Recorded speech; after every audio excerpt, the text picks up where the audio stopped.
வணக்கம். ஜனநாயக மக்கள் மன்றத்தின் குரலாக மீண்டும் அமிர்தபாண்டியன் தஞ்சாவூர்ல இருந்து. சனிக்கிழமை ஒரு தினதந்தியில ஒரு நியூஸ். ஓய்வு பெற்ற ரேஷன் கடை ஊழியர் மனைவியுடன் உண்ணாவிரதம், அவருடைய ஓய்வு கால அவருக்கு கொடுக்க வேண்டிய பலனை கொடுக்கல அப்படின்னு சொல்லி. இது ஒரு தனிநபர் தன்னுடைய மனைவிய ரோட்ல அழைச்சு கொண்டாந்து வச்சுக்கிட்டு உண்ணாவிரதம் இருக்கிற அளவுக்கு போறாரா இருந்தால் ஏற்கனவே எத்தனை முயற்சிகள் எடுக்கப்பட்டிருக்கும். இதுல வேற சிஎம்முக்கு பெட்டிஷன் கொடுத்ததா வேற சொல்றார்.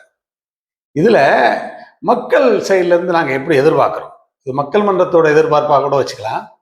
அதாவது இப்படி ஒரு சூழலுக்கு அந்த தனிநபரை எடுத்துக்கிட்டு போனது யார், ஏன் சரியான காலத்தில் அது செய்யப்படவில்லை, அதை செஞ்சு கொடுக்கணுங்கிறது ஒருத்தரோட கடமை என்பதை ஏன் அவர்கள் உணரவில்லை? ஒருவேளை இப்படி செய்யாமல் இருக்கும் பட்சத்தில் அவர்களுக்கு எந்த பாதிப்பும் இருக்காது என்றால், செய்யாதவர்களுக்கு அந்த அந்த வேலையை சரியான நேரத்தில் செய்யாதவர்களுக்கு எந்த பாதிப்பும் இருக்காது என்றால் எப்படி அவர்கள் கடமையை ஒழுங்கா செய்வாங்க?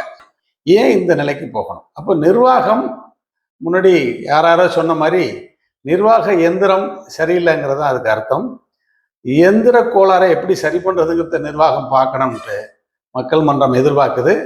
இது ஒரு உதாரண பதிவு தான். இதன் மூலம் யாராரு என்னென்ன வேலையை எந்த காலக்கெடுவுக்குள் செய்தே ஆக வேண்டும் என்கிற சூழ்நிலை வர வேண்டும் என்பதே மக்கள் மன்றத்தின் எதிர்பார்ப்பு. வணக்கம், நன்றி.